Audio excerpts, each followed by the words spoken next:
Een lietse 1000 band die naar Karspelen, Kolmelaan en Dantemediel binnen haar opvang kwijt door de stichting Amarins failliet is. Bij de organisatie werken 80 mensen op 18 locaties. Mogelijkheden voor een troststart worden nog onderzocht. Omdat de medewerkers voorlopig wel haar leen uitbetalen krijgen, kan de opvang in alle geval nog een paar weken terugdraaien. Fjouwer tjoegen hebben we bij de politie melden in verband met de onrieding snuitjoen in Sint-Niek. Een zo'n 50-jarige vrouw sloeg mij opzet in op 2 jongens van 14 inrieden wezen. Een van de slachtoffers had bij een slim hollerletsel oproen en luidt in coma in het ziekenhuis in Greens.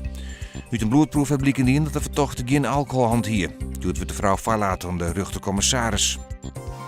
Voor de eerste keer weer in Zuidwest-Friesland timmerdwarpen voor squalband organiseren. Onder andere in Bol zit de band, die het dit december op financiële reden net maar haar ouders op vakantie kennen, die het maar elkaar toch een week lang willen hebben.